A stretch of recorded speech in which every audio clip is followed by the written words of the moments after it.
Oui, monsieur Papy. Il commence à faire noir beaucoup plus de bonne heure de Oui. ce temps-ci, hein? Oui, Parce qu'on sait que le soleil se couche plus tôt. oui, Et Romulus, oui. les amis qui sont présents. Bonjour les amis. Bonjour les amis. Les amis qui sont présents m'ont posé comme question, pourquoi il fait noir? Pourquoi il fait noir? Hein, pourquoi c'est noir la nuit? Eh bien, vous savez, mon cher Papy, mon cher monsieur Papy, Oui, mon cher. que les scientifiques ne sont pas encore totalement certains. Pourquoi il fait noir? Oui, ils ont encore des questionnements à ce sujet. Je vais vous expliquer pourquoi. J'ai plusieurs de mes amis qui sont sur cette recherche. Ah, Oui, c'est sérieux? c'est très, très sérieux. Vous savez, le Soleil fait le tour de la Terre, Oui. le Soleil fait le tour de la montagne, mais aussi le tour de la Terre.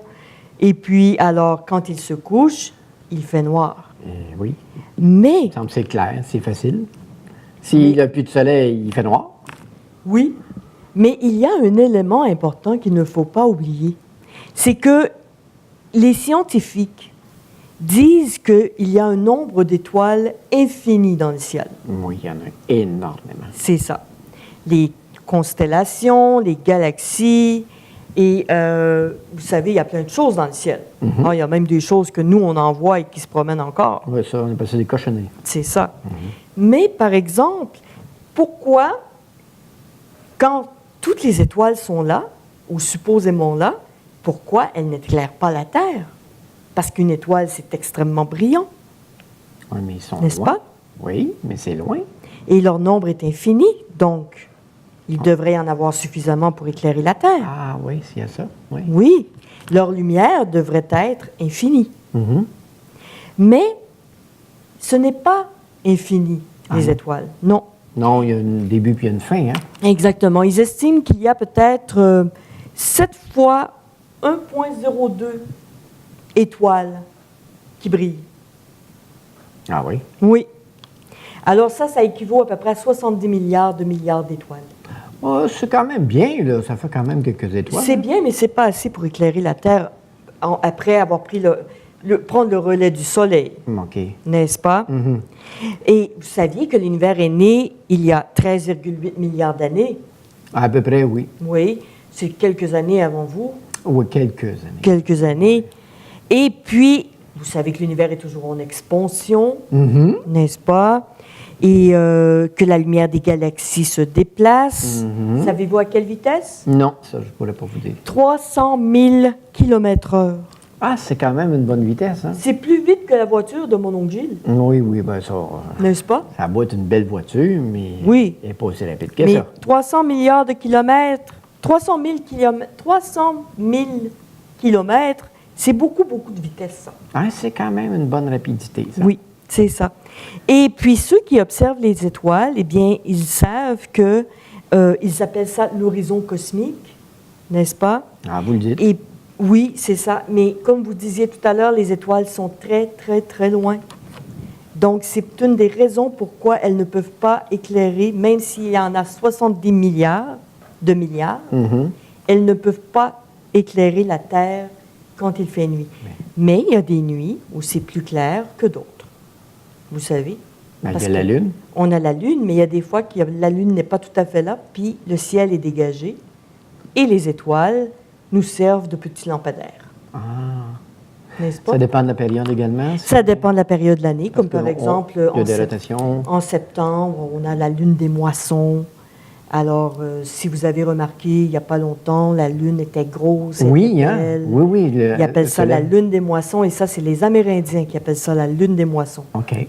Parce qu'elle est grosse et belle, et pour eux, ça voulait dire c'est le temps de moissonner. Et ça fait des nuits beaucoup plus claires. Beaucoup plus claire et plus froide. OK. C'est ça. Alors, je ne sais pas si ça répond tout à fait à votre question, parce que, mon cher papy, mes amis travaillent encore sur cette question-là. Mais on ne se pose pas de questions non plus des soirs de nuages, ennuagés. Non. Là, il n'y a aucune lumière. Non, il n'y a aucune lumière parce que les nuages sont présents. C'est ça. Et, Là, c'est sûr et certain qu'à ce moment-là, c'est plus sombre, c'est plus noir. Comme le jour, quand il fait soleil, mais que le soleil est caché par de gros nuages noirs. C'est ça. Le temps va être moins éclairé. Exactement. Le jour Quand va il se être prépare plus une sombre. grosse tempête, là. Oui, des Vous grosses savez, il fait tempêtes de très neige, noir. là. Mhm. Et puis, il peut être 2 heures de l'après-midi, il va faire noir. En hiver, surtout que le soleil se couche plus tôt. Oui. Des fois, on voit en début d'après-midi que c'est sombre à cause de la tempête. Exactement. Et vous savez qu'il y a des gens qui ont de la difficulté à s'ajuster au changement de luminosité durant la journée. Oui, ils trouvent ça plus dur en hiver. Ils trouvent ça plus dur parce qu'il manque de lumière. Donc, on sait bien que la nuit, il fait noir, c'est parce qu'il n'y a pas de lumière vraiment, ou que les étoiles sont trop loin pour nous éclairer. C'est ça. Merci beaucoup, Mais ça Madame m'a fait plaisir, encore une fois. Et à tantôt, les amis, pour l'histoire. Et mon cher ami, c'est pour la semaine prochaine. À la semaine prochaine. Au revoir, les amis. Au revoir, les amis. Au revoir. Allô, papy? Oh, allô, Théo. Comment ça va? Ça va bien? Hey, t'as-tu vu mon ami? Ben oui, hein? Ben oui. Il est de bonne humeur à part de ça? Oui, sais-tu comment il s'appelle? Non. Confit. Confie le canard. Confit le canard. Ah oui, ben c'est bien ça. Oui, mais tu l'as déjà vu. Oui, oui, c'est pas la première fois. Ben oui. Ben oui, mais j'avais oublié son nom, là. Hein? Ah, ça arrive, ça. Ben oui, c'est ça, à ton âge surtout. Oui, on va dire ça, OK. Oui. Ah, bonjour les amis! Allô, les amis! Ça va bien? Oui. Écoutez, on a un ami aujourd'hui qui a de la jasette, hein, notre ami Oui. Confit le canard. Oui. Et on a une belle histoire pour vous aujourd'hui aussi. Oh oui, c'est quoi? Oui, ça s'appelle justement les 3 plumes. Les 3 plumes? Pas les 3 plumes de canard, mais les 3 plumes. Oh! Mhm. Vous êtes prêts? Oui, on y va. On y va. Il était une fois, dans un pays lointain, un roi très sage qui avait 3 fils. 1, 2 et 3. 2 d'entre eux étaient intelligents et hardis, donc ils étaient travaillants. Oui. Par contre, le 3e était naïf et rêveur. Et manquait bien sûr de jugement. On l'avait d'ailleurs surnommé Innocent. Donc, il l'appelait l'Innocent.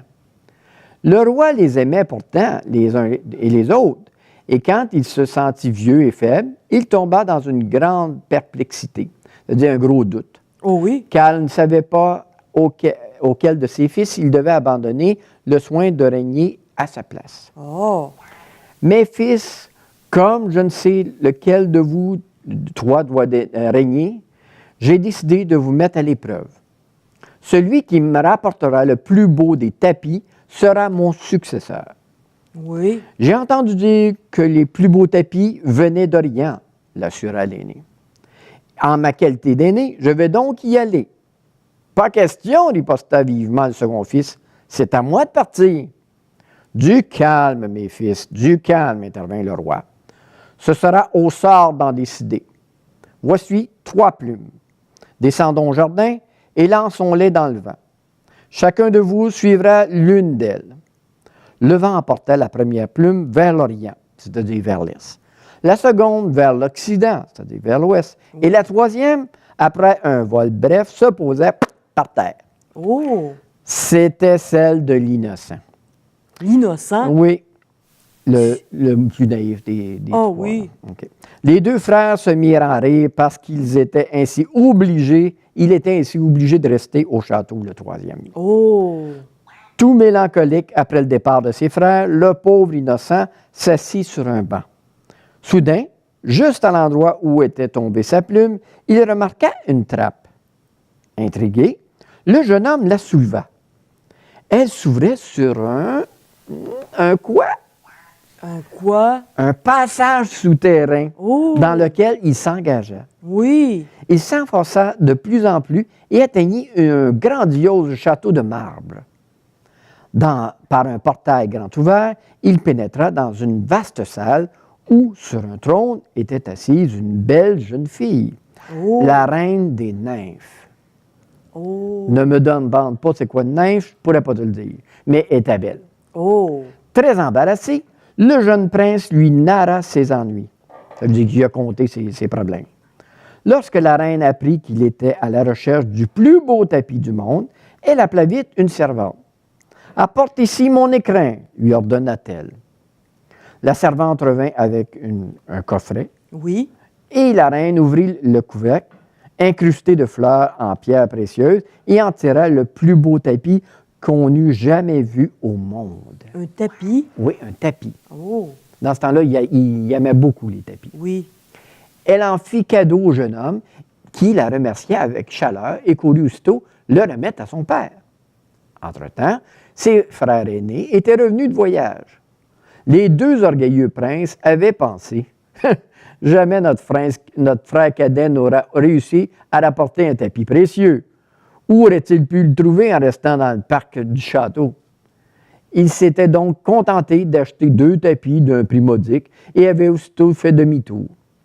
Mais quand ils virent le gentil innocent offrir à leur père ce tapis splendide, ils pâlirent de jalousie. Oui, hein? Ils n'étaient pas de bonne humeur. Non. « Mes fils, déclara le roi, le trône revient aux plus jeunes. » Au plus innocent. Ben oui, en même temps. « Sire, pourquoi ne pas refaire l'épreuve? » proposèrent les 2 aînés. « Nous pensions que ce n'était qu'une plaisanterie. » Le roi redescendit au jardin et lança les plumes en disant « Suivez-les. Le trône appartiendra à celui qui me donnera l'anneau le plus précieux du monde cette fois-ci. » Oh! Les plumes s'envolèrent de nouveau, l'une vers l'Orient, l'autre vers l'Occident, et toujours la plume de l'innocent aboutit sur l'herbe comme la première fois. Ses frères se moquèrent encore de lui. Jamais il ne trouvera un bijou dans la pelouse. Hein? Aucune crainte à avoir. Il nous suffira d'acheter un vulgaire anneau d'étain pour remporter l'épreuve. Resté seul, Innocent se dirigea vers la trappe et s'aventura dans le passage souterrain. Il retrouva avec facilité la salle où, sur son trône lumineux, était installée la reine des nymphes.